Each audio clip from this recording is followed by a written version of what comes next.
What is going on YouTube and Spotify? This is the Just BSN podcast. And my gosh, we just had some news pop up on us in the last hour in the NFL. So we will get to that eventually. We will get to that more towards the end of the podcast, but we will get to it. My friend Andrew, how are we feeling? Obviously, being on the likes of X and dealing with the drafts, questionnaires, and the constant talk radio talking about it. Like, man, are you getting tired of this too, or am I the only one here? I'm sick of it, dude. Like, I do love me draft time, but there's times where I just can't stand like these, like your ESPN Clevelands and stuff like that, where they just start getting so annoying. And like, don't get me wrong, I love everyone that love it, whatnot. I don't. It's just I'm tired of the freak outs, and it's just like, oh no, this happened. So what are we gonna do? What are we gonna do? What are we gonna do? Like, stick with the game plan of what we've always been thinking. So like, I know everything is generated for clicks. I know everything's generated for likes and reposts and whatnot, but The it gets opinions change daily. yeah, everything changes all the time, and it's just like, can you stop? People's opinions change every day. It's like, can you stop? Can you stick to one opinion? Yeah, and be done with it? And hold your chest like that. That's Yeah. like I don't love Daryl Ryder because of how No, I hate him. negative it is, but I will give him this. He has stayed on this hill and he will die on this hill of I don't want a quarterback. I think the Browns should try to tank, blah blah blah. Like he has stayed on that hill and I respect him for that. Yeah. Because he is getting all of the hate. He is still saying, "Hey, this is what I view." I don't want to have to talk myself into somebody that I don't want. So I would rather have somebody like that. And at least he's open enough to be like, hey, anything can happen. It will happen because it is the Browns. But I think Daryl Ryder is a little more pessimistic about the team than, say, we are. Like, we don't feel like we are as far behind being what this team can be than say he does. So fans are gonna have a slightly different opinion, but man, it's everybody that thinks their opinion matters on X, especially. Yeah. And there's a few people that I will not name because I will not give them the satisfaction of it. But my God, these people think that they know ball, and you're like, bro, you probably didn't even play high school, and even if you did, it doesn't matter anyway. Like you are just as clueless as the rest of us. Nobody knows what the Browns are doing. I don't even think Andrew fucking Barry knows what the Browns are going to do right this very minute. Probably not. No, like seriously, and that's like fine. Yeah, and that's the whole point of this. No team is going to the draft knowing what's going to happen, who's going to pick who. They don't even know who they're going to pick because, again, anything's possible. Yeah, we get to number 2 pick, and everyone's like, it's Shedeur, it's Shedeur, it's Shedeur, it's Shedeur. How do we know Shedeur might not go number 1? How do we know that Abdul Carter might not go number 1? Obviously, we probably know that Cam Ward is probably going to be number 1. How do we know Will Campbell might not go number 1? Like, there's so many different things. Like, Tennessee could throw out all this shit, and they could just pick out, like, Nate McMillan or something for number 1, and everyone's like, wait, what? It's like, oh, yeah, we fooled you. We didn't want any of these people. We knew it's a weak draft class for QBs and whatnot. Like, would you think we're going to draft these trash-ass QBs? Hell no. Right. Like, we're going with one of the top receivers, or we're going to go this person, we're going to go that person. Like, there's only a few good select people in this draft, and we're going to take those people. So nobody really knows what they're going to do until something happens. Yeah. And it changes the course of everything. For all we know, the Browns could just be like, listen, the QB class sucks. We're just going to trade back. We're going to go back. We're going to get maybe another offensive tackle, a rookie, one of the better ones, and just say, listen, let's beef up this O-line. Let's get ourselves a Kirk Cousins, ride it out, draft a QB next year when the QB class is 10 times better. Like, and that's fine. And that's perfectly fine. And I'll be okay with that. Yeah. I know all the Shador fans would be freaking the fuck out. Like, oh my God, we missed out on generational talent, Shador Sanders. Like, bro, all the NFL scouts have him rated as a round 2 draft pick already. Like, he's only top 5 because of his dad's name.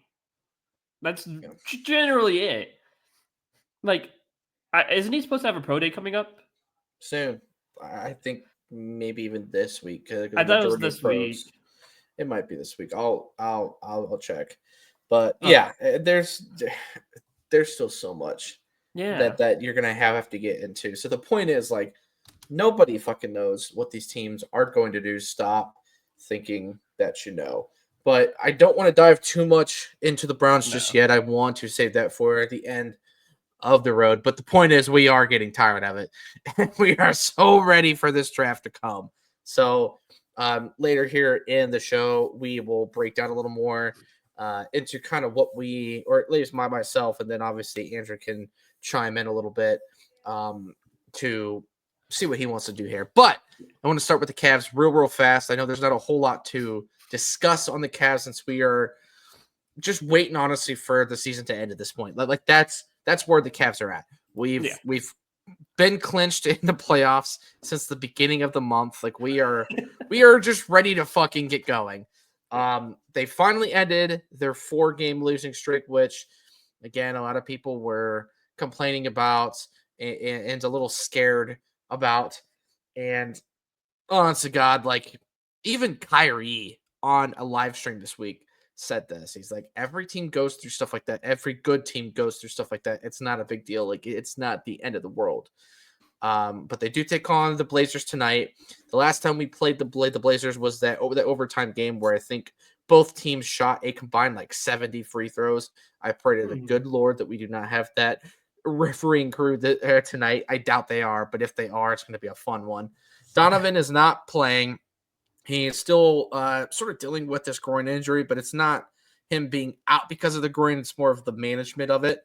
But I'm not going to lie. The way he's been shooting recently and the way he's been playing, I'm calling for him to sit for like most of the duration, or at least like let's get him another week or so and then maybe shut him down for the rest of the season until playoff time comes, because God, you need him healthy. And if he is not healthy, Kenny Atkinson, you cannot be a dumbass for this. You cannot be stupid and pull a JB and ultimately bring him into the playoffs hurt again for the second year in a row. We cannot fucking do that. I refuse to deal with that. So the Cavs need to manage him properly. He's in a little bit of a shooting slump. That's fine. That happens. So is Garland, excuse me. Mm-hmm. But the point is, he cannot go into this playoff run at any point not healthy. He can't. No. And that's the biggest thing that we talked about over the last couple of weeks is you have to make sure that all these guys are staying healthy and that all these guys are able to play in the postseason at 100% and at their best. Now, again, shooting problems do happen. And I tell you what, the groin could really mess up your shot because you have to have the right jump off, you have to have the right setup, whatnot. Like, it can really hinder. People don't understand that it can really hinder a jump shot a little bit. So that could be why his shots aren't falling. That's why he's not hitting many of his shots. There's so many plausible things of why he's not hitting the shots. But you know what? The best thing he can do is sit out, take rest. You're playing the Blazers. No need to stress. There's 11 games left. And a lot of these games, you're not really playing too much big-time talent. I mean, looking at it, you play San Antonio next, then you're at Detroit, then you play the Clippers, then you play the Knicks. Those are two tough games. This is the Clippers and the Knicks. Then you're back to San Antonio, Sacramento, Chicago, Indiana twice, and New York again. So the games you're more worried about are the 2 New York games, the LA game, and maybe even the Detroit game. Those are the games that you're more worried about. But all the others, they're non-playoff teams, or they're teams just scraping into the playoffs from the play-in. And and even once you get to those Pacers games, that's when everyone's sitting, because those are the last like 3-4 games of the season. Yeah. That's when all of your guys like Pascal Siakams are sitting, and Mitchells and Allens and Mobleys are all sitting, and that's when you start to see DeAndre Hunter and Jerome starting games, and even so some G leaguers yeah, for real. you'll see Jalen Tyson starting, and you'll Jer- see you know all these Jerome and yeah Porter and Sam Merrill, like yeah all these guys that deserve a little bit of time up here. They will play those games for sure, and that's what I want to see. But like, obviously, you can't really do it right now because it's no not quite far enough, and you don't want to like unless he is truly like hurting. You can't really sit him out too long because then he'll get too out of rhythm. But that's the problem. He really hasn't been in a rhythm. Um, yeah and I will say, I think he's forcing a little bit. I think he's trying to force himself out of the slump. He's not really driving to the rim, and that could very well be because of the groin. And if that's the case, like again, you got to sit him. You got to sit guys like Garland who have been dealing with that little hip thing that he's been dealing with since he took that sort of nasty fall. I believe that was against the Knicks a few weeks ago to a month ago. yeah So, he hasn't really been playing that well. Mobley will have good games and he'll have bad games. Tonight, personally, I think Mobley drops 30. That's my prediction. I have that on bet. So we'll see how that rolls. But Kenny, he needs to use this time to get creative with some more lineups and see if some other guys can sort of mesh better yeah with each other because you've got to hone that down, play at them. And again, with everybody starting to get healthy on the back end of this roster, guys are going to fight for that. So you got to choose who you're going to play for certain series or just certain times of the game. So hopefully he'll get more creative with that, and he will continue to sort of hone it in. And as long as the Cavs get through and win, let's say 62 or 63 games, that's more than enough for me, dude. Like yeah win at least 60, and I'm pretty sure that's going to get you the first seed in the East. It probably won't get you the first seed like overall. I really don't care about that because once again, I said last week, I don't think the Oklahoma City Thunder make it out of the West. I really don't. I think the West is too much of a gauntlet.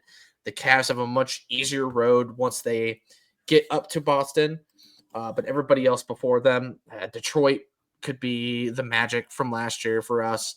The Bucks can be tough. But teams are just not scared of the East like they are the West. And last year we went through a really rough West Coast trip as well. So it's just not a shock when you're on the road for this much. It gets tiring because you don't get to go home and sleep in your own bed, and you don't get to sort of get into your own personal, routine. You're flying a lot. You're on a different schedule. Like now you're playing at 10 o'clock our time instead of 7 o'clock our time. Like it yeah makes a difference, and people don't understand that. So being on the road as long as they have, it sucks, but it's just part of the league, man. And things are going to happen like that. And that's why, again, I'm just not worried about it. I just a little worried about Donovan and trying to get him healthy. Same with Garland. And I would like to see him for the last like week or so of the season if we can. Yeah, and there's 11 games. Like I said, there's 11 games left. You're 4.5 ahead of Boston. All it really is right now is just maintaining that lead against Boston, winning a few more games, and just clinching the entire East. Yeah.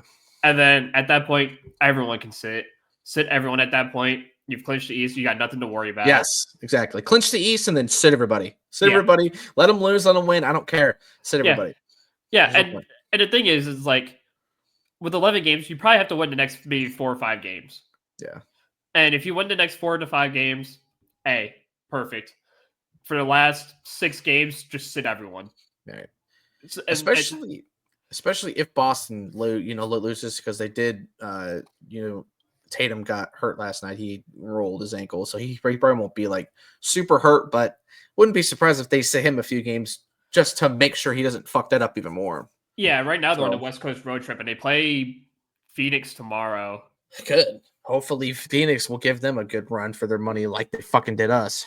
Yeah, and that's the thing. Like, if Tatum and some other people are out, they're probably gonna lose maybe a game or two here, Right. and you just take advantage of that. Because then if you can get back up to like 6.5 or something or 6 games, then it kind of just puts it out of reach for them to actually come back in, because then they would have to win out. And then at that point, you'd be like, oh, well, they have to win out. We just have to win one more game at that point. And once we win that game, then it's completely clinched. But if you could just win the next couple and they lose maybe like the next one or two, you pretty much sealed the, because then, like I said, with 11 games, they're going to have to win every single one of them. Yeah. And the Cavs are going to have to lose almost every single one of them. Yeah. And as long as they win one, the Cavs could just lose all of them, win by the East by half a game or a game, and be like, at that point, it don't fucking matter. It's you clinch it, you clinch it. Yeah, and I mean, all the Boston fans are like, see, we're so close. It's like, yeah, we benched like our entire roster for the last like 6 weeks. I'm actually curious if there is sort of a magic number. Yeah, I was actually just about to look that up, so I'm kind of glad you are. Magic number to win the East. Yeah. I don't really see. Can't really predict it. I mean, we're 57. I mean, I'm trying to find it too, just in case.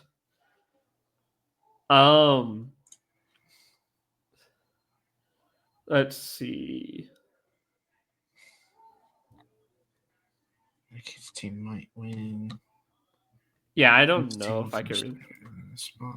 Yeah, it's gonna be really hard to decide. But again, they're 11 games. I think I found it. I believe. Oh, so I think I found it. So I think our magic number is 6 right now. And under Boston, it says DNCD, which means does not control destiny for this spot. And thus, even after winning all games, it needs help from other teams to win the division or the conference. Right. So in reality, if we win the next 6 games, then, and we've played one less game than Boston has, which also helps. So as of right now, it's saying that Boston does not control its own destiny. So as long as we just win the next, it's saying 6 or 7 games, then we've clinched the East, because again, Boston doesn't control it. Then they're gonna have to rely on other teams to, like the Pacers and the other teams, to beat us to. Right. But they would have to win pretty much all their remaining games, essentially, to even have the chance. So there's probably like I would say like an 85 to 90% probability that the Cavs are winning the Eastern Conference. Right. And again, the next few wins pretty much just seals the deal and seals the fate for the Cavs to be the 1 seed and chills out. Because once Boston does not control their destiny, then it's over for you, really, because once you rely on other teams, it's not. Then it tells you it's probably not going to fucking happen. Right. Yeah, I'm really just gonna look forward to the Cavs being back at home. Them being on the road for so long, like it does suck. So I think, let's see. I think we're at home against the Spurs and the Clippers, and I believe no. So we're at Detroit. We have a lot of road games at home against the Spurs, at home against the Clippers, since we just played them. Yeah. I think the next game we are also at home, so that's cool. Yeah, we play one road and one home, or one home and one road against the Knicks. And then same with the Spurs. Yeah, same with San Antonio. Kings, I think we are at home for the Kings. Yep. Bulls, I think we're at home. That's cool. We are at Indiana one night, and then obviously the Knicks are away at that point. So yeah, hopefully we can clinch it. Let's say after like that Kings game or even the Bulls game. Yeah, just get through this next week or so, even 2, because you got. Let's see. You got one tonight. You got one on Thursday, Friday. So you got a back-to-back. God, that's gonna be brutal. Well, then you play Sunday, but then you don't play again until Wednesday after. Thank God, because that's brutal. That is brutal playing 3 games in 4 fucking nights. Jesus. Yeah. Especially when you go home and then you go back at Detroit. Yeah. Fuck that. It's rough. So I mean, at least the road trip's close because Detroit's only like a couple hours, so at least it's close. Yeah, it's like 2.5 hours maybe. If you hit Yeah, the turnpike, maybe. yeah, but at least after that, the schedule spreads out a little bit where you play like every 2 days at that point. Right. So it's like okay, cool, you get kind of a break. So that's good news for like guys like Donovan and Garland Yeah, who needed some rest towards the end of the season, especially Mobley and Allen. I'm sure Mobley and Allen will start taking some rest days here in the upcoming for sure. and kind of make sure they don't get injured. But I tell you what, dude, Evan Mobley has been a godsend this year for us, Oh and he's been yeah.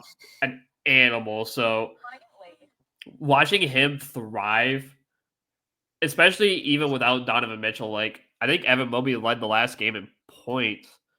No, it was actually Allen. Allen had 18. Yeah. Um, but against Sacramento, Mobley had 31.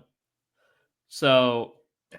just to see the resurgence of Mobley, like, oh, he had 31, then one game he led with 22 against the Memphis Grizzlies. And these are big teams he's like actually like leading the team in. Like against Detroit, he had 30. Um yeah, against Memphis, he had like 22. So Evan Mobley has just been an absolute animal for us. And I don't think teams understand that going into the playoffs in the Mhm. East. So like, and fans too, because they're like, oh, again, all these other podcasts or shows like, oh, the Cavs are. If Donovan Mitchell can't get right, it's like I get Donovan Mitchell needs to get right first, but you can't count. And they're like, well, Garland needs to hit his stride as well still. And I was like, you guys are forgetting what's been going on with Evan Mobley. Evan Yeah. Mobley. He's been defensive player of the year. He has averaged 20 points a game this season. He has completely evolved as a player, and he is more than capable of just taking a game over by himself. Right. So if Mitchell and Garland are struggling, guess what? They're going to Mobley, and Mobley won't struggle. Mobley will just dunk on anyone he sees, Right. and he can help. And that's when Mobley or Garland and Mitchell can look at each other and be like, "Listen, maybe tonight we don't have to score 25 each. We could just be facilitators this game Yeah. and just feed everyone And else." sometimes they do pull that, like when Yeah. when both of those guys or even one of them, like, dude, when Donovan plays like crap, he does look to pass, and he's a good enough passer to make some Yeah. really good passes. Yeah. I know. Last game he hit one to Strus that was literally across the court in the corner, just on the fucking money, and obviously Strus drills it. Well, even So that bounce pass the other night for the Struce dunk, yep, yeah. like almost a full court just bounced past it, and it was just perfect. Oh yeah, that was the same game too. Yeah, that was the Yeah, same game. yeah. So I mean, he's obviously a good playmaker. I think Donovan. First of all, he's not even really a great 3-point shooter to even begin with, but he falls in love with shooting like 10 threes a game, and Yeah, it's just not necessary. Like unless Atkinson is literally telling him to just chuck it up, fine. But like I think the quality of shots needs to be more heightened. Like you need to take more emphasis on getting quality shots over just shooting a bunch and seeing what falls. Like to me, that's an old school way of getting yourself out of a slump. Like what he needs to do is go to the rim, do what he does best, attack the rim, get to the free throw line, and drain some free throws. yeah, Telling you, as a shooter, man, like once you see some free throws go through, it starts to get your confidence back up because you're seeing the ball go through the net. And yeah, then you start to get that little feel going, and then you slowly start to be able to get yourself to hit 3 or 4 threes in a night because he is capable of doing that. It's just again his quality of shots is going down. So if he can clean it up, he's going to be fine. And listen, once it comes to playoff time, Donovan will show up. He will attack the rim like hell, and I yeah, even for think sure. Garland will too. Because when Garland gets aggressive like that too, he's really hard to beat off the dribble because he's so fast. Yeah, So we know what is expected of this Cavs team, and I am glad that they lost a few games to kind of take that off them. It sort of put them back into like, hey, like we still don't trust you because Boston is the clear favorite, and everybody wants the Lakers to win in the West. Like it's gonna be fun. It's gonna be really fun to even though they're gonna have one of the best records in the NBA, they're still gonna be underdogs. Still. Yeah. And it's not like Boston's gonna have like an easy first round opponent either. Like, I think as of right now, from the play, because we have to look at the play in. Um, as of right now, I think they would have to play like, I want to say it's like the winner of like the Magic and Hawks, I believe. And the Magic are actually going on a little bit of a tear right now. Yeah. And if the Boston Celtics fall asleep, that Magic team is going to be a tough first out. Oh yeah. And I know Celtics fans laughed at us last year for going to 7 games with Orlando, but that's because Orlando's actually good as hell. Yeah. Yeah. Like, I mean, they've just been riddled with fucking injury. That's the only thing that's. yeah. Oh, I mean, fuck Mo Wagner. I mean, let's be realistic. But even without him, that what's his name, Wendell Carter, Yeah. has been really good for them. Oh yeah. And he killed us in that game we lost to them like a week or two ago. Yeah, he destroyed us. And he's more than capable of doing that. So, and I mean, look at who's running center for the Celtics. Injured Kristaps Porzingis and Al Horford. You really think those guys are going to beat Wendell Carter? Hardly. Yeah. So, I'm looking forward to Boston laughing at us and be like, oh shit, we got to play the Magic. And the Magic are like, dude, we will destroy you. Right. Like, no mercy, we will destroy you. Also, Paolo Banchero for talking shit to Ty Jerome because he knows damn well Ty Jerome will start on that team. Oh yeah. And he knows damn well that Ty Jerome is a starter on like half the NBA teams in this league. And he will dominate. So I love Ty Jerome for chirping like that. Like, I'll start for your fucking team, whatever. It's like, don't get me wrong. Like, I think Powell is a great player. But, dude, you talk shit to a team that won 16 games in a row. And he wasn't even playing a great game. Like, he shot poorly in that game. He was not the reason that they won that game. No, it was Franz Wagner. So it's like, dude, you weren't even the best player that night. Like, please, like, sit down humbly. Yeah. And I don't think we had Garland that night either. Or it was either we didn't have Garland or Mitchell that night either, I don't think. I'm not 100% sure. Honestly, I don't really care. I don't really care either, but yeah, it is quite hilarious, and I am a little. I hope that we end up playing a team that's going to be like, even Miami would be such an easy, like, quick 4-0 for us because Miami just can't, like, they can't compete with us. Like they might get one on us just because we get too complacent. But Miami is just too old. They're too slow. The Cavs can just outpace the fuck out of them. The Magic are a little bit scary. The Hawks would be a 4-0 series, but it wouldn't be an easy 4-0. Like, it would be like the Boston teams a few years ago when we still had LeBron. Like, you would sweep them, but it wouldn't be an easy sweep, So, yeah. But even so, even if the Cavs take a team fucking 5 or 6 games to beat them in the first round, I don't care as long as they beat them convincingly and they don't look terrible. Because the defense has been sort of a lackluster thing. So they do got to clean that up. But I do want to move on to guards talk because we have been spending almost 30 minutes just alone on the Cavs, and we still have the Browns to get to on top of the guards. So we're yapping. We got to get moving.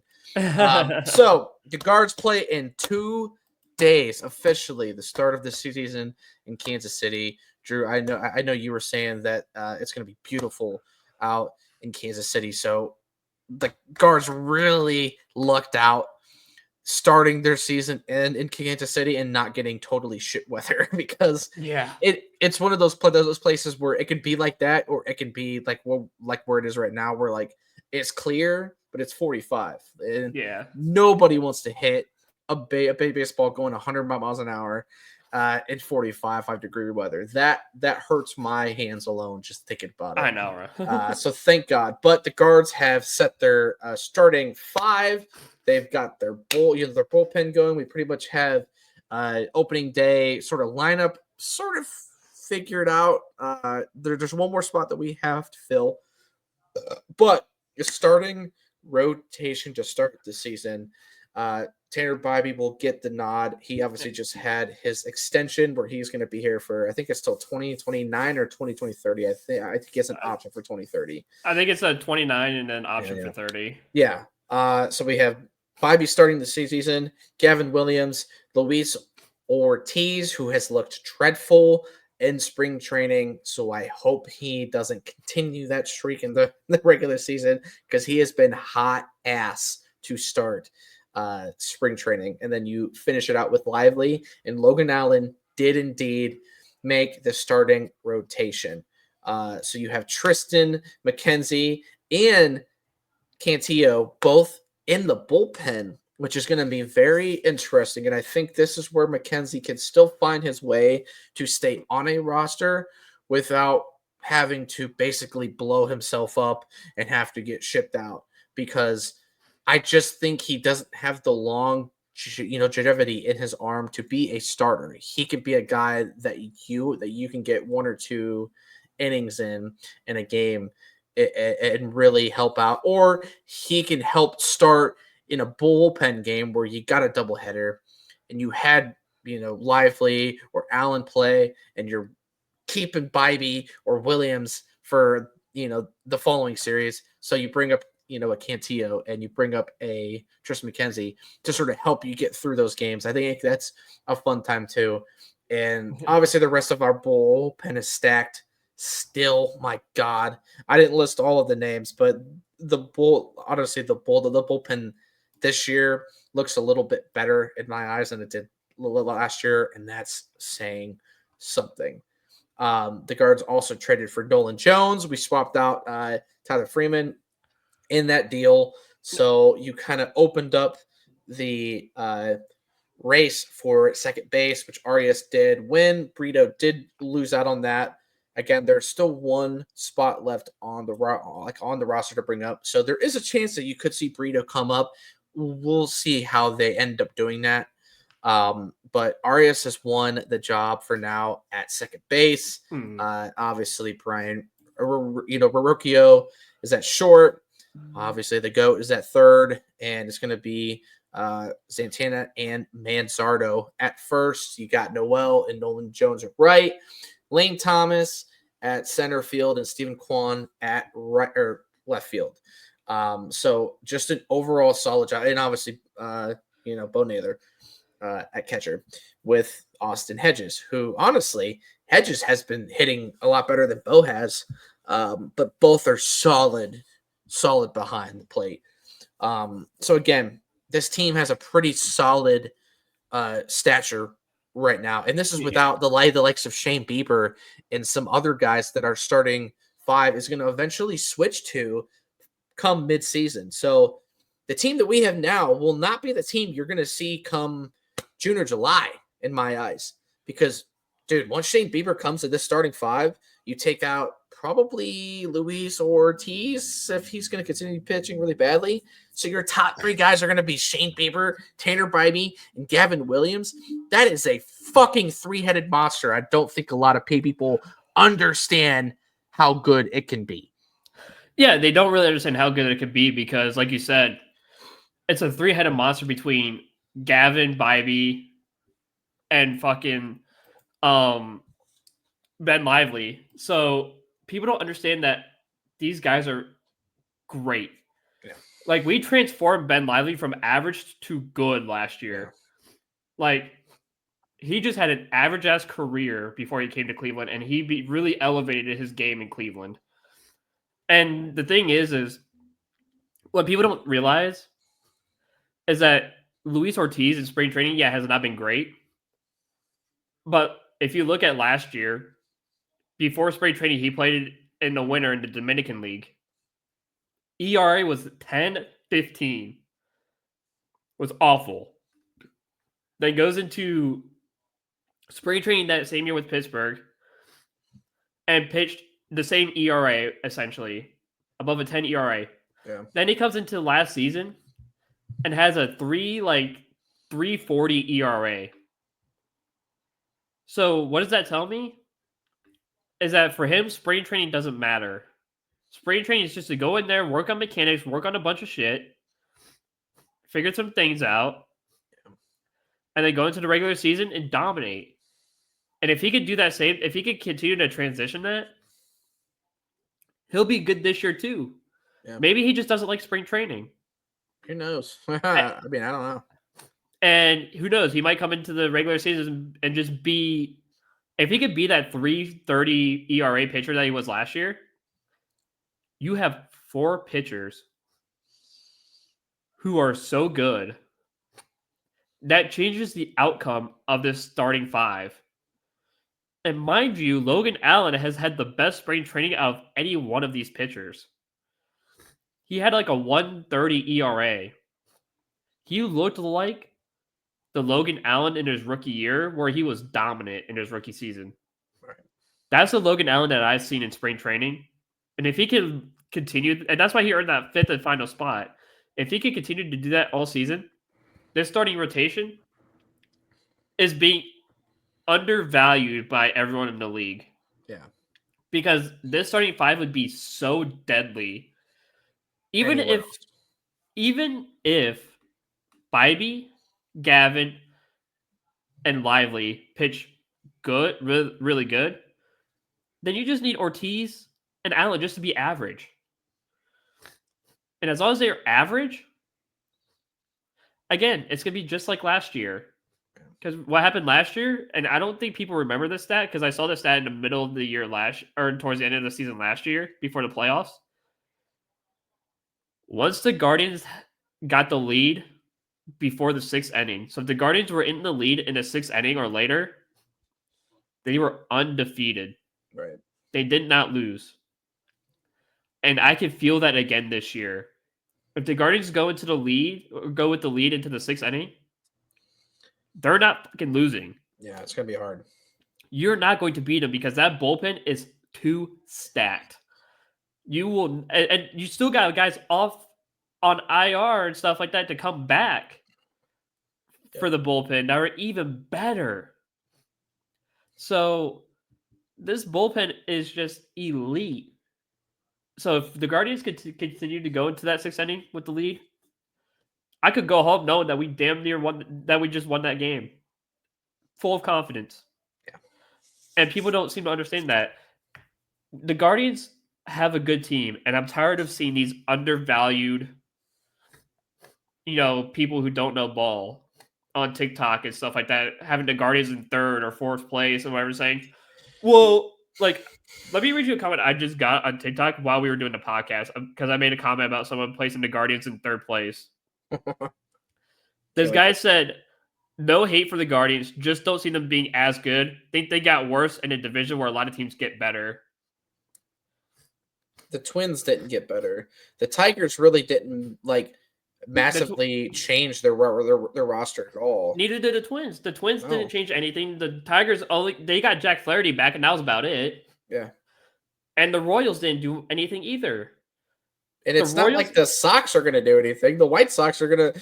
They're already out of the playoffs, and they haven't even started the season yet. That's how I saw that meme already, where it's like White Sox are officially eliminated. Yeah. White Sox already officially eliminated from postseason contention. And it's like we said last week with Sean. We can't trust the Twins because the Twins cannot stay healthy. They're already not healthy. They already have guys fucking hurt in spring training. Yeah. Okay? You can't put teams that have not proven anything above a team that just proved a lot last year. And yes, did they get rid of Jimenez? Yes. Did they get rid of Josh Naylor? Yes. The reason that they did that was because they have so much talent coming up that they needed to make moves and make way for that. And not to mention, you also had to make moves and make way for a potential Stephen Kwan extension, which will happen eventually. It's probably not going to happen right now, and it'll probably be a stalemate for a little while, but it could very well be a sort of a mid-season sign Yeah. extension, or it could be after the season, and then he has an even bigger contract if he really blows up. So, you know, the Guardians are doing the right things, and them going out and getting Nolan Jones back is honestly a solid move. And It's a great move. it frees up the fact that you don't need Freeman anymore because you have Schneeman, who's now your new utility player. You still give guys like Brito a chance to make way, and you also make way for a potential Travis Bazzana time a little bit later this season. Who knows Yeah. how late into the season that will happen, but it's a very good possibility. Again, Sean said it best, man. He's like, man, I'm telling you, at some point this season, you're going to see Bazzana up, especially if he starts in Double A Akron, because Yeah. he'll be there for probably a month or two, and then he's going up to Triple A. And if he balls out in Triple A, the guards are not going to sleep on it, especially if guys like Arias are going to start playing like shit, or if even Rocchio starts playing like shit, Yeah. and they do indeed move Arias to shortstop. You never know. Like, Guardians have flexibility. They have a ton of hitting. They have a lot of young talent that is ready to blossom. And that is why you Absolutely. have guys like Noel, Manzardo, Nolan Jones now. Lane Thomas has been lighting it up in spring training. Obviously, the GOAT is who he is. Quan, I think he's hitting like 326 in spring training right now. So his bat's back. Like, man, this team is built for it. I'm telling you, it's going to be hard to not pick them to win this division again. It really is. At the very least, a wild card. But I'm telling you, they have a very good chance of winning this division. Oh, I completely agree. I think they will win the division because, like we said, there's no way that the Twins stay healthy. There's no way that Detroit just automatically gets even better without making a signing. Like, yes, they have Jack Flaherty back. Great. Like, it doesn't really do much for them No. at all because they still have to hit the baseball. I could even see Tarek Skubal even regress just a tiny bit and not be as dominant as he was last season and be a Cy Young winner. And they only really have one massive good hitter, and that's Riley Green. Yeah. Other than that, their hitting is pretty questionable. What, you gonna trust Javi Baez, who strikes out on a pitch that's 45 inches off the zone? Yeah. Because it seems like he just doesn't even care to be there. Right. So you can't sell me on the Tigers. Like, don't get me wrong, the Tigers are gonna be good this year. They'll probably be a wild card team again, for sure. I could definitely see that. The Twins, I think, are going to be fourth because if Buxton and a couple of the other guys can't play for more than 100 games, they're cooked. Although they have a great pitching rotation, their starting five is actually solid, but can't score runs if nobody can stay healthy to hit the baseball. And for Kansas City, we already know the story. They have 2-3 solid good starting pitching, a good bullpen, but the only hitting comes from Bobby Witt Jr. and Salvador Perez. Right. Now, don't get me wrong, they got Jonathan India from Cincinnati, which was a great pickup, and that helps that hitting a little bit more, but that's about it. If you want to know who the best all-around team is, it's the Guardians. The Guardians are the best all-around team in that division. They have hitting, they have pitching, they have the most elite bullpen that we've ever seen in our lifetime. That's what wins you divisions. Yeah. Not, well, we got Bobby Witt Jr., who's an MVP, and Salvador Perez, who can hit 300 every year. Cool. But you have no one else after that besides India, and that's it. Okay, cool. You have 2 good starting pitchers. That's it. The Tigers, you have 2 solid hitters at most, and Tarek Skubal. Congratulations. That's it. Right. Like, you're telling me those guys are going to be way above better than us? Fuck no. You're in dreamland if you think that shit. No. So, the Guardians are being overly slept on. Don't get me wrong, I kind of love it because it paves the way what we did last year when we were pretty much the best team in baseball for almost the entire season. And I just pray to God that happens again, where we just kind of just go on this massive tear and we're just like, oh, we're the best team in baseball still. All right. and we have the best record, and everyone's like, "What the hell is going on with the Guardians?" It's like the same shit we've been telling you, but you guys still don't believe us. Exactly. You guys continue to sleep on it, and we keep telling you, we keep screaming it to the heavens, Oh yeah. but you don't want to listen, and that is your fault. And you don't That's want to fine. learn. It's If fine, you man. I love being the sleeper. same, if you don't want to learn, don't learn. We'll continue to kick your ass. Yeah. It's gonna be fun. I am excited to go to some more games this season. I know you are because you're a big fan of uh, the monthly thing that the Guards do, which is fucking awesome. I'm really glad they brought that back because it's super affordable. Hmm. You literally live in downtown, so it's super easy for you to just go to games and chill.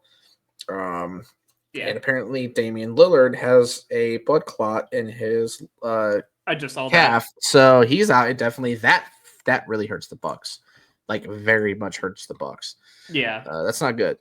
So yeah, really everybody's just sleeping on the guards, and it is pretty funny to me. But everybody will find out soon enough. But I do want to try to get to some Browns talk, and hopefully we'll end with a mock draft.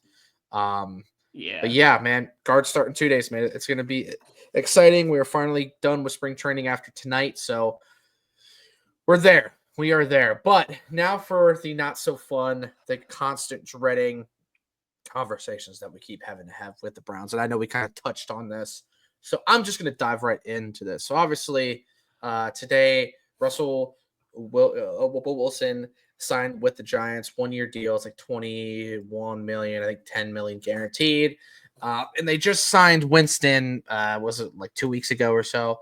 So they pretty much have a QB room where they don't need to take a quarterback at three at any point. If they do, that'll be shocking, but they don't need to. They don't have to press that issue. They can take one a little bit later and sort of develop them if they want to, or they can stick with freaking Tommy DeVito and just roll with that group, which will get you about 5 wins regardless. But that move, I think, sort of hones in, like truly hones in. One of two things is going to happen in this draft for the Browns at 2. Really 3 things because the second one is sort of a two-parter. But it's either A, the Browns take Shedeur Sanders at 2, call it a day. They take their quarterback and then they build from there because you still have a ton of picks to get running back, receiver, lineman, edge, whatever. You can do whatever the fuck you want. yeah, Or the Browns draft Carter, take a quarterback later on, and then you're trading for Cousins. Or you can even just trade back, still get your DN, still get your your guys load up, and still get Kirk Cousins.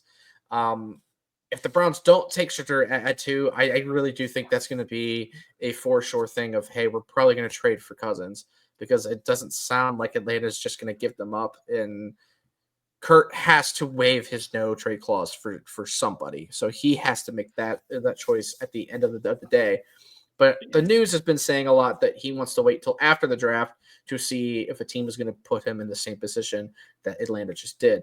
So ultimately, we will see how that unfolds. But out of those scenarios, Drew, what is your preferred destination? What is your preferred route here? Because I'm fine with either one, but I really like one more than the other.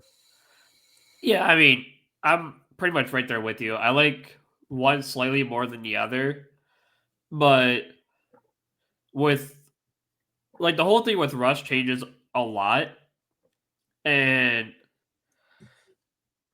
it's really hard to tell what's going to happen now because I think the route they go is I think they go the Kirk Cousins route Yeah. because at this point, a veteran who already knows the Stefanski offense is a lot better than getting or starting Kenny Pickett, you know, drafting and potentially even starting a rookie. Like, I'd rather do the Kirk route. Now, if they draft QB at 2, hey, all means, I'm cool with that. If you want to get Shedeur Sanders at 2, by all means, I'm cool with it. If you want to get Abdul Carter, to help Garrett. I'm cool with that. The thing is like at 2, you have a lot of options. And there's not a lot of raw options at 2. Are people going to be upset? Absolutely. Like, if you draft Abdul Carter over Shador Sanders, all the Shador fans are going to be like, oh my God, the Browns messed up. The Browns are going to get their asses kicked all season. They screwed up. Right. As if Shador was going to start the year anyways and be the number 1 quarterback anyways. So don't cry about a guy who wasn't even going to start until the next year anyways. Meanwhile, you have, as Sean said, a generational talent at the DN position or linebacker position, wherever you want to put him, Right. and to go out there and just wreak havoc. Yeah. I could also see them trading that pick back and maybe getting an offensive tackle. There's still more DNs in this draft too, but they could go out and get the best offensive tackle, shore up that offensive line to make sure who they do get, either if it's in this draft late or if it's in next year's draft, stays alive when they play. Now, I will say, I do kind of prefer the more QB kind of route, just to ensure, because, like, again, what if Shador does play well? You don't want to miss out on that opportunity again, like you have in the past. But there's more than likely a high chance that he could turn out to be the next Josh Rosen. But do you take that gamble? I mean, sure, because what's the harm done? Next year, you'll just draft another quarterback anyways. I mean, unless you are 1,000% certain as a franchise that you are getting Kirk Cousins, or Yeah. you have a specific thing in play, it is really hard for me not to go to for Sanders. And look, Yeah. this is my thing. And I was just thinking about this in the car going home today. If the Browns draft Abdul, and let's say he does great, he's awesome. He gets 12 sacks a season, whatever. Great, that's awesome. That's a very good running mate.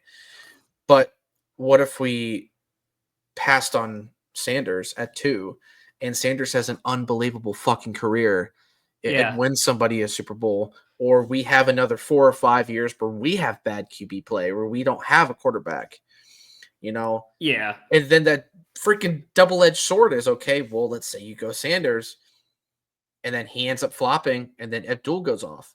Like, that is truly a gamble. The draft is a gamble. It's legal gambling is what it is. You don't have a choice. You don't know how this player is going to pan out until they reach the football field. But I will say, I do think if Shador did not have the last name Sanders, I actually do think people would be a little more keen on actually taking him in the top 5. I think his last name and his father have really painted an image on him that not everybody wants that sort of limelight on. But I like his confidence. I think he's got a good enough arm to be a really good player in this league. He's a good, decisive, thrower. He's accurate as fuck. I know Sean said that Cam Ward's a little more, accurate. I beg to differ. I think it goes 1-2. Really depends on sort of the scheme you're playing. And honestly, I even think the scheme that Stefanski wants to run is going to fit Sanders just fine. And that's why I'm locking it in. I'm truly locking it in. I'm saying it's got to be Sanders at 2. And if it's not, then you have to think Kirk Cousins is the absolute play. Because that is the only fucking way the Browns can survive this season with any sort of dignity. And again, I don't think you were able to bring Garrett back by saying, hey, we're going to get Kenny Pickett, and he's going to be our starter for the season. He didn't come back for that. And honestly, who knows if he even signed off on Kirk. I bet Garrett would rather have a guy like Sanders or have one of these rookies over dealing with a Kirk Cousins or anybody like that. So that's my thing. I know not a lot of people love Sanders. I know there's people that obviously have a ton of questions on him. So do I. But I am at the point where I'm willing to risk it. I'm willing to take that, that gamble, and you're going to have the headache of having his dad. But okay, let's say we have a bad year. Stefanski gets canned. Guess who's probably going to be the next head coach anyway? Probably Dion. So again, Yeah. like you have to also think about setting yourself up for something like that as well. Who knows if that's what they really want? But I just hope that the powers that be that make these decisions are truly prepared for this moment. Because if they aren't and they flop it, and let's say they go Travis, Hunter, who was fine, but just like a what the fuck, or they trade back to 5 or 10, maximize on picks, but you don't know what the fuck they're gonna do. There's gonna be a lot of angry fans, and I would like to avoid that, but I think regardless, there's going to be a side of the fan base that's going to hate the Sanders move, and there's going to be sides of the fans that are going to hate getting Abdul Carter, who has feet problems just like Garrett now, and has all this potential, but has a decent pass to him. He has some trouble with the law. He hasn't been anything super crazy, but enough to potentially get him into a rough situation at some point. We just don't need another Mike Hall. We don't need another defensive lineman getting some sort of domestic dispute against them again. And listen, I'll tell you this too to end my my little rant. A quarterback does tenfold what a DN is going to do for you as a team in the long run. Garrett has been great. We won 11 games where Garrett was one of the best pass rushers in the world, and he won the defensive player of the year. But we also won because we had enough quarterback play to at least get us to those wins. Our defense did carry us quite a bit, but if you have competent quarterback play like what Flacco gave you in those last month or so of games, it gets you a chance to make the playoffs and to make some noise. And ultimately, if Sanders can even get you to that within 2 or 3 years, dude, that's a fucking gamble you cannot refuse. You just cannot. So I'm dead set on Sanders. I'm not changing my mind. I'm dead set on just QB in general at 2, whether it is Cam Ward or Sanders. I don't care. Maybe the Browns have Shedeur higher than Cam Ward. I don't know, but for certain, QB at 2. That's my fucking lock. I am not changing my stance from here. I'm not. I don't blame you. I mean, I'm still in the same boat as you. Like, just give me QB at 2. And hey, if it doesn't work, then you can say you tried.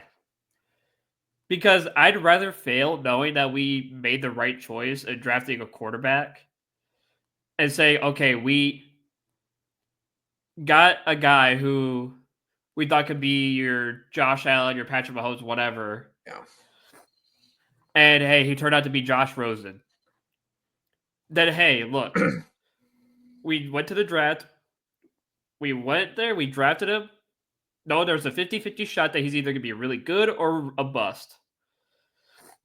I'd rather take those chances and be like, hey, listen, this is a guy who could take us to a Super Bowl, or this is a guy who's going to take us back to 1-15 or 1-16. I'm okay with that because I'd rather take the gamble knowing that you took the chance. Like you said, it's legal gambling. You took the gamble. You took the chance on him. You developed him for a year behind a Kirk Cousins. And you said, all right, there's your shot, kid. Lead us to a promised land. Lead us to a playoff. Do what you got to do. And if he doesn't do it, you got to go, son. You got to go. Yeah. We gave you the opportunity to prove to us that you were just on par with Cam Ward and this and that. We took the shot. We missed, but you got to go. Yeah. So I'm with you on that. I'd rather take that opportunity. I'd rather take that gamble. I'd rather take that chance. Because if you don't, and he goes to another team like the Giants, you're just putting yourself behind even longer. yeah, you're just punting even longer, and Miles is going to be pissed. Chubb, if you re-sign him, will be pissed. Everyone's gonna be pissed because you didn't take the gamble. And now he's with the Giants or he's with this other team, and he's having a lot of success. Yeah. So I think you stay at 2. You take the shot at Shador. Yeah. Or you pray to God that the Tennessee Titans take Abdul Carter at 1 and you can take Cam Ward at 2. Yeah. That'd be even better. Yeah. And, again, I don't mind Dart. I don't want Milrow, but I have a really bad feeling it's going to be Milrow. As someone said, you can always draft 2 quarterbacks. Yeah, that's true. Can always take Shador at 2, take another one in the 4th round or whatever, whether it be Howard or, it'd be, at that point, you could take a gamble on Milrow and just see. Because, hey, you got Shador, right? Yep.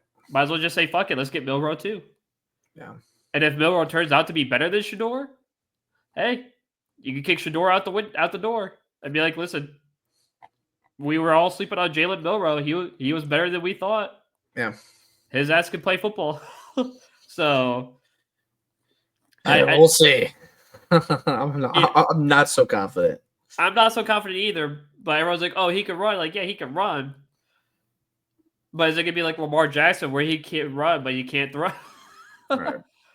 So, but yeah, I mean, I'm 1,000% with you. I think we take that gamble. I think we have to take Shador too. Yeah, me too. So, speaking of that, you want to end this bitch on a mock draft? Yeah, let's do it. All right, so Andrew is going to lead the way for us right now. So he's going to go ahead and pull this up, and we're going to run mock 2.0 for us. What's the draft simulator you use? Pro Football Network? Yeah, I think so. All right. It really doesn't matter. It's whichever one works for you. They're all kind of the same to me. All right, we're just going to do the Browns. We're going to do 7 round, fast, all that stuff. Yeah. All right, let me pull up my screen. Also, I do apologize if you guys have been on YouTube, have been seeing me like mute my mic and do all this and that shit because my allergies have been so bad. Yeah. That I have to keep like fucking blowing my nose. Okay, so the Titans with Abdul Carter here. So this is sort of an easy choice now. Yeah, I mean, bada bing, bada boom, it's Cam Ward. Yeah. I mean, that was not a hard choice at all. No. All right, so we have our first trade. 33. I don't care for that. Yeah, and then we have this one as well. Nah, I'm good at 33 as well. All right, so now 33 is here. Okay, so this is what I've been doing lately. And I'm sure you can have a take on this. I've been going D end here because that kid from Boston College is really, really good. Landon Jackson, very, very good. I think there's another guy above him. Yeah, those 2 guys have basically been really, really good. I know Kyle Kennard's pretty solid. Mike Green, if he ever falls here, in some drafts he has. Yeah, he went to 32, so he went to 54. So I mean, if he falls, Mike Green is unbelievable, but Landon Jackson is 6'6". Yeah, I mean, I think this is 6'6". Right, he's athletic as fuck. That's usually the guy that I've been going recently. You have your debate on that. I mean, I'm more than happy to take Landon Jackson because I'm right there with you. Yeah. Because running back falls so well for us that it really doesn't matter. I don't really care for the. I don't care for this either. Yeah. I'll reject this. So now, go ahead and put all. All right. Let's see here. So now we got a few running back options. Obviously, we had Junkins and Henderson both falling. You also have Jalen Noel as well, a wide receiver. Jalen Noel, yeah. So it really just depends on where you're going to find your value later on in this draft. For me, I think receiver goes down after the 3rd round here. So yeah, I've been liking guys like Noel, but dude, both of those Ohio State running backs are there. It is really hard to pass on either one of those. This is tough. Yeah, I mean, that's what I'm really debating is either these 2 running backs or Jalen Noel. Like you said, after Noel, it pretty much falls off for wide receiver. Yeah, it really, really does. Like, Because I mean, that Jack Beck kid from TCU is all right. yeah, After, I mean, I guess Ted's, George Johnson will be there around pick 94. So if you pass on a receiver here, you could get a guy like that next, but kind of up to you. I mean, I know Russ Perot, whatever the fuck his name is, just had a slow ass 40 time. I think that kid from Utah State had a pretty good score. The Jalen Jalen Royals. Royals 924. Yeah, Yeah, I mean, he's 6 foot. Kyron Lacey's meh. yeah. Kyron Lacey's kind of he was So under Raz, but I don't know, man. I'm gonna leave this one up to you because I don't think you can go wrong either way. I really don't. yeah, because we could go one of the Ohio State running backs, but then you could run into the chance that you could probably get yourself like a kid Scabado, get like in. Scatabo or maybe DJ Giddens in the next round, and then you still have Dylan Sampson available Will too. Sampson, Damian fucking Martinez as well is really fast. Yeah, so there's still I'm, tons of I'm not gonna if you pass up on yeah. Jalen Noel because All right. there it's so hard to get a good wide receiver right after. Yeah, it really is. Nah. Nah. All When it right. comes to mock drafts, I'm not worried about 2026 at all. Yeah. So now we come to the point where we're back at the all. We have I a mean, few there's edge Scabada right options. there. I mean, We there's got Cam Scabada right Scatabo. there. Yep. And right at 94 where he's projected. Yeah. So I mean, I'm cool with Cam Scatabo if you're cool with it. Yeah. And then before you do pick that, I think that Ashton Gillowett, if you don't get a DN early on, I think he's all right too. Yeah. I know he had a pretty good some pretty good stuff in his thing. They didn't really update it yet. But yeah, I'm definitely cool with the Scabado or even a Giddens if he's there. But either one is gonna be fucking Yeah. glory. Yeah, I'm cool with Cam Scatabo too. Cool. Let's do it. All right. So now we come to 104. This is where you get kind of creative. Yeah. I mean, so far we've hit on essentially all of the needs. We've hit on QB, wide receiver, running back. So we haven't hit on tackle yet. Yeah, which is kind of another big need that we do. Or D tackle. We also haven't hit on tight end as well, but tight end can be Yeah. around like you can get a good tight end still at like pick 200. Yeah. So how you're thinking? I'm cool with looking at a tackle Okay. and just see what's available.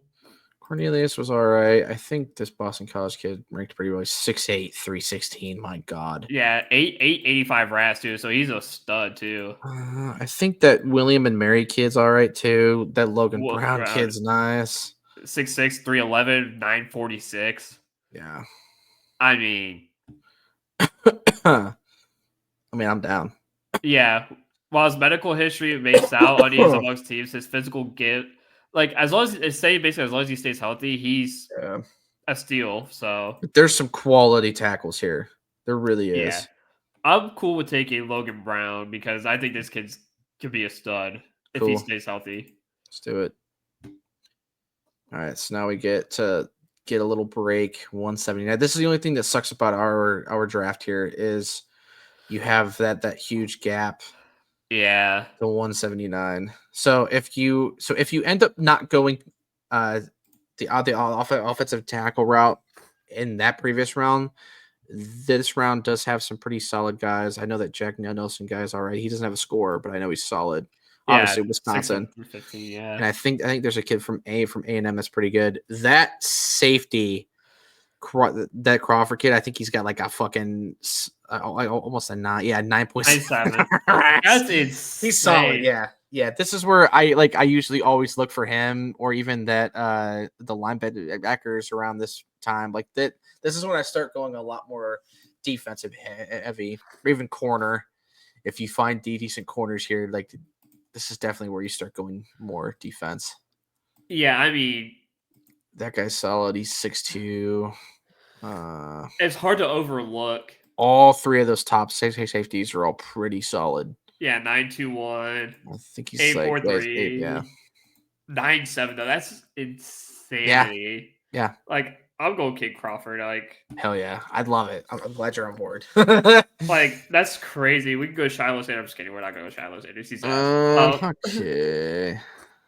But we could. This is where we could probably go So for like linebacker if you want. yeah. So I've been liking that that Oliver kid. He's got a Yeah, he's 9.7. really good. He's Wow. 6'1", 240. Hit 11.5 sacks as a true fucking freshman. Oh my god. Okay.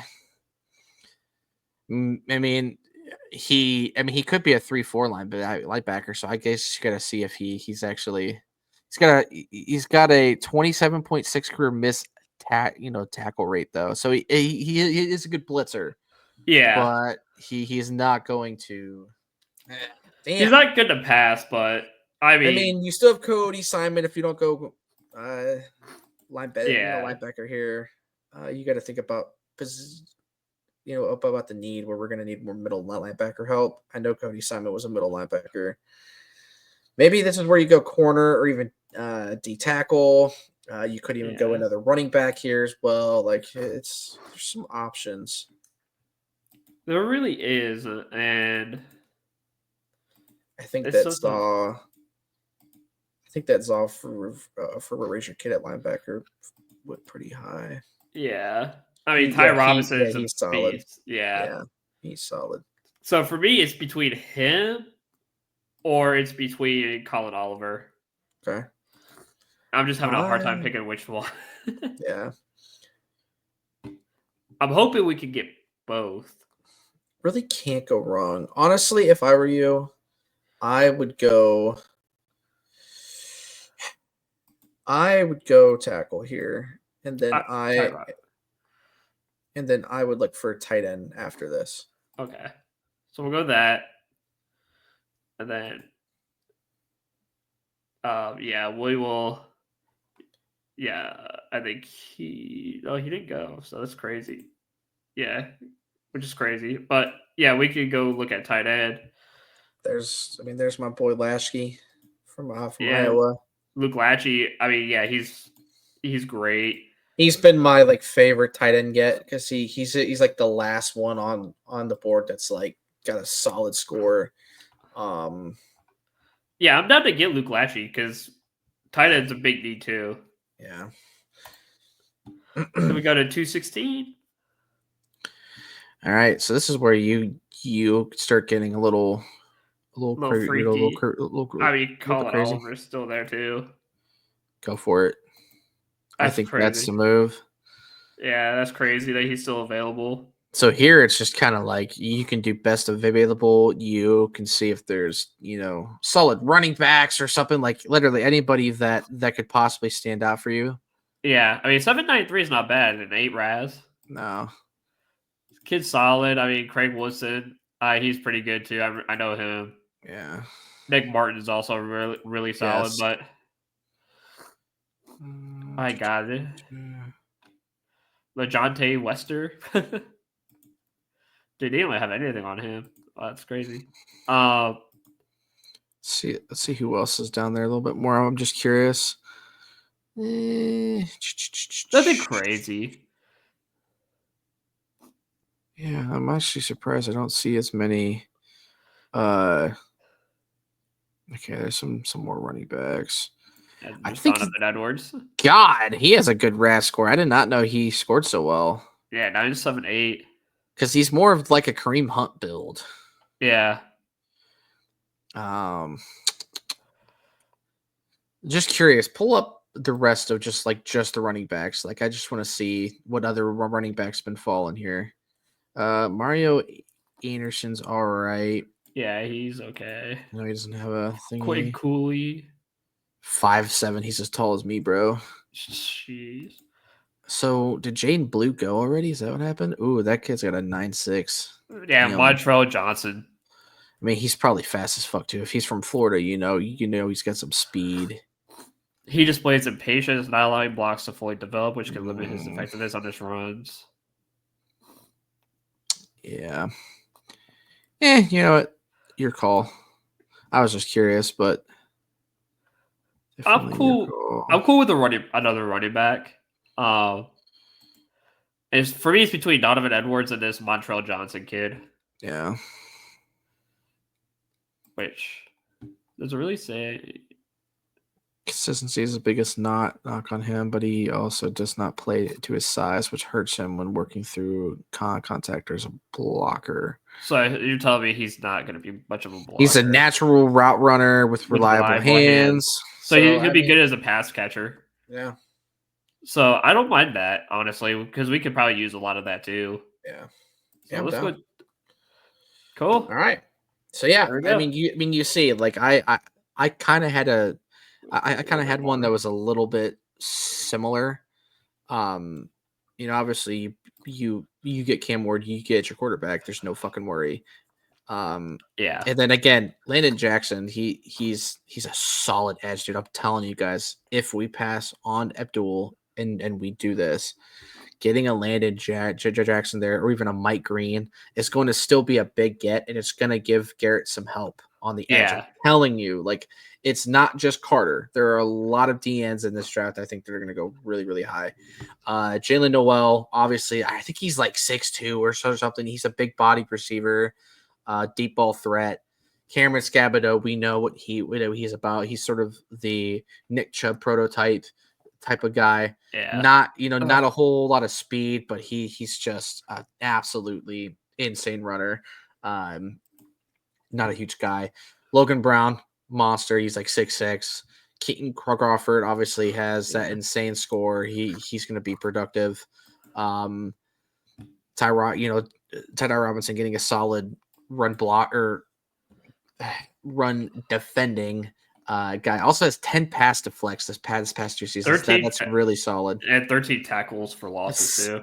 And 7 sacks on 42 total pressures across over 350 snaps, pass rushing. So that's a really solid D tackle. Yeah. And then, you get Luke, solid tight end. He's a great route runner, good in the pass game, also a pretty good blocker. He does have some needs to develop in that way, but so did Njoku, and Njoku is now one of the better run blocking tight ends. So it's definitely worth it. This guy will be fun on blitzes. He can totally take place of Jock in this, sort of defense. He's a big guy. He's over 240 pounds. He's a big linebacker, especially comparing to Jock, who's probably 200. And then you end with another running back, which, I've been on board getting a running back quite a bit, twice in this draft. So definitely cool with this draft. I would be more than happy over this draft. The only other guy that I could kind of put in place, if you didn't like Cam and you wanted to get, get-ins or even a Devin Neal, Dylan Sampson. There's so many running backs that you could take in Cam's place, depending on how you kind of want to view them, where you view them. But overall, man, I really can't complain about this one. Yeah, no, I can't complain either. I mean, I thought it was a really good draft. Yeah. You hit on every single need. You got, you just hit on everyone. I mean, you got guys with good RAS scores. And I mean, man, it's a good draft. I mean, I would be happy with that draft if that's what we get. Oh yeah. That'd be the best. That'd be best case scenario. And I saw you had one similar the other day that, again, those would be best case scenario. Yes. So I would be super happy with this draft. Oh yeah. And I think a lot of people will. Yeah. So the one that you are referring to was I still got Cam Ward at 2.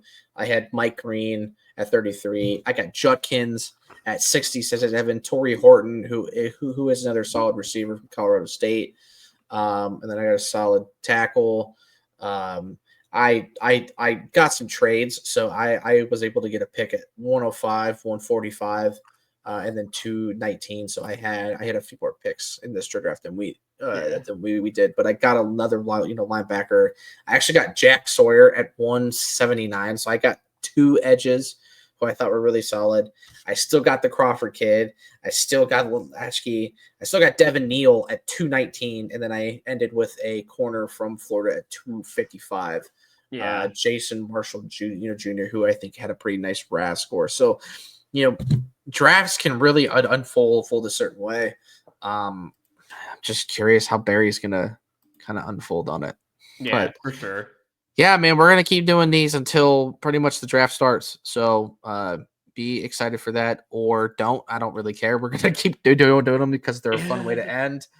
And it sort of gives us a chance to sort of do something a little bit different each time. So next week, we may do a different sort of draft than we did today. So Drew, you got anything else before we log off for the night? No, man. All I got is go Cavs and hey, go Guardians because the season starts in 2 days. So go Guards. Yes, sir. I'm really excited about the Guards. So yeah, we will see y'all next week. Hopefully with some more Browns news. Who knows?